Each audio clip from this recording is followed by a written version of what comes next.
कितनी मेहनत कर रहे थे, कितना परिश्रम कर रहे थे, तब थोड़ा सा कमाते थे। वो तो जब से तुमने शंकर को पकड़ लिया, शंकर के लिए कुछ करा, तब से शंकर ने भी तुम्हारे लिए कुछ करना प्रारंभ। अपना पूर्व का मत भूलो कि हम क्या थे, क्या है, और आज उसकी कृपा से हम कहाँ बैठे, क्या करें, उसकी करूँ।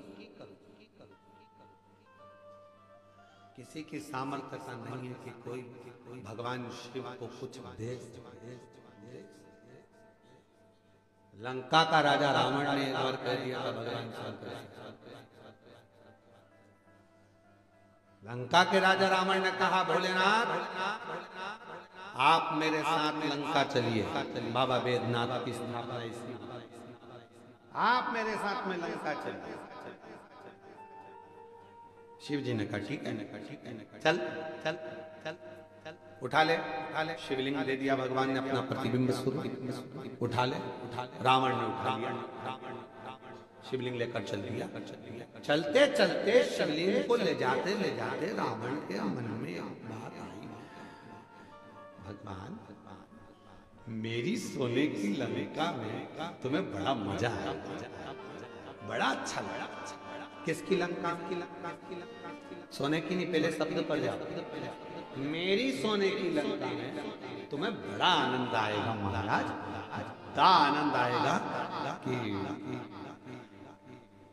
मैं क्या कहूँ। शिव जी को लेकर जा रहा था तो शंकर भगवान ने कहा, रावण ने कहा सोने की लंका तो जाने दो, मेरे लिए एक सोने का चौरंग बनवा दो। चौरंग जानते हो ना, जिसपे पाठा चौकी, चौरंग एक सोने का बनवा दे और मेरे शिवलिंग को उस पर रख दे। तू थक गया है, तू थक गया, एक चौरंग बनवा दे, चौरंग पर मेरा शिवलिंग रख दे, फिर तू आराम से संध्या वंदन कर ले, स्नान कर ले, मेरा अपन चल। रावण करने लगा इतनी सी बात, अब भी बनाता हूँ। कुबेर आकर खड़े रहा, चौकी बना। कुबेर ने चौकी बनाई, शिवलिंग को रख कर देखा, चौकी छोटी पड़ गई। कुबेर बड़ी बनाओ, कुबेर ने और बड़ी बनाई, और बड़ी बनाई, शिवलिंग रखते चले गए, चौकी बढ़ती चली गई। बाबा वैद्यनाथ जी की कथा करती है, कहते हैं कुबेर के भंडार में जितना सोना था, गोल्ड था, सारा लगा दिया, और शंकर की वो चौकी पूरी बन नहीं। रावण ने कहा कुबेर कहते है ही नहीं तो लगाऊंगी क्या, सोना ही नहीं, बचे ही नहीं, अब क्या लगाऊं? तो काय काम कर, मेरी लंका में से सोना लेकर आ जा। कुबेर ने हंसकर कहा मेरे खजाने का सुई की नोक के बराबर तेरे लंका में सोना, मेरे खजाने की सुई की नोक के बराबर तेरे खजाने में सोना है। रावण बस इतना सा है। हाँ, रावण ने कहा मैं तो कह रहा था कि मेरे सोने की लंका में तुम्हें ठाट रहे, मेरे कुबेर चौकी नहीं बना पाया, मेरी सोने की लंका सुई की नोक के बराबर है शिव के शिवलिंग के लिए, और दुनिया के लोग कह रहे हैं कि हम कर रहे हैं, हम करा रहे हैं, ये तुम्हारी सामर्थ्यता नहीं है, वो तो शंकर करा रहा है। शंकर अपनी सामर्थ्यता नहीं। कोई कहे क्यों महाराज जी वो कुबेरेश्वर धाम बना, आपने बनाया? ना, सियोर वाले महाराज की सामर्थ्यता नहीं है कि कुबेरेश्वर धाम को बना दे।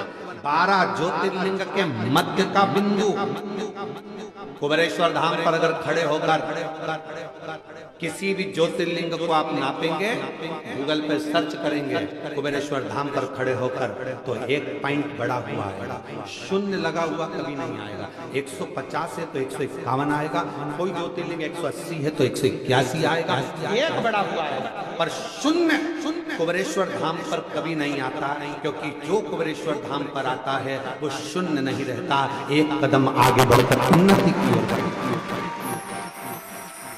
क्या हमारे सपने में आया था ये स्थान? नहीं। क्या हमारे स्वप्न में आया था ये कुबेरेश्वर स्थान? नहीं। तो फिर यहाँ कुबेरेश्वर बाबा बैठे कैसे? हम बिठाने वाले नहीं है, हमारी सामर्थ्यता नहीं है। ये तो स्वयं 12 ज्योतिर्लिंग के मध्य बिंदु में आकर कुबेर भंडारी इसलिए बैठे कि कोई 12 ज्योतिर्लिंग में नहीं जा पाएगा।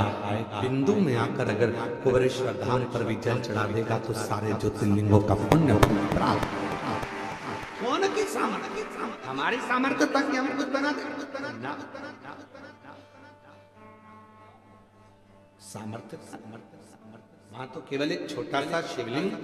कभी हम मौका लगेगा ना, अंदर का जो शिवलिंग है उसका दर्शन आपको कभी बनेगा तो ऑनलाइन कराएंगे। कभी योग बनेगा, जब अभी नहीं। छोटा शिवलिंग विराजमान है पाषाण की छतरी के अंदर, बस वही मूल का, उसी का स्मरण, उसी की भक्ति रखे, भजन रखे। बट वृक्ष है 200-400 साल पुराना जो वहां पर विराजमान है। बेल वृक्ष है, वन है, कंकर शंकर है, जलाशय है। जिस जलाशय का पानी आप लेते हो नल में आता है और वही नल का पानी आप शिव जी को चढ़ाते हो, वो कहीं दूसरी जगह का नहीं। जहाँ जलाशय उसी भूमि पर बीच में उस पर छत डलना चाहिए जिससे किसी को तकलीफ। जलाशय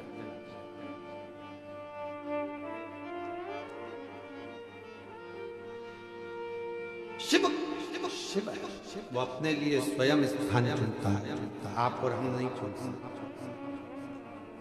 कथा कहाँ होना थी और कहाँ हो रही है, स्थान भी उसने चुना होगा, तो ये कथा यहाँ चली।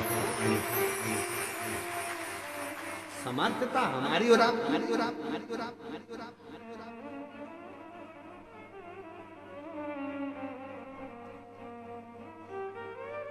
और मेरे भोले तेरा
बल वही दे, कराने की सामर्थ्यता वही प्रदान।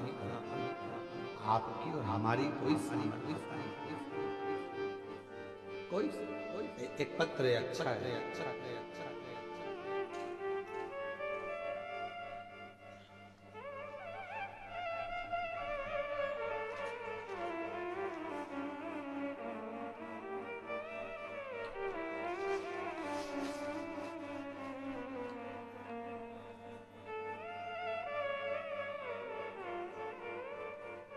मैं सिरसोली गांव से आई हूँ। मेरी बहू ने सिरसोली गांव से है। मेरा नाम सुनंदा सुभाष बारी है। कहीं बैठे हो तो हाथ हिला और बाहर हूँ तो बाहर से अंदर आकर बेलपत्र ले सकते। मैं सिरसोली गांव से आई हूँ। मेरा नाम सुनंदा सुभाष बारी है।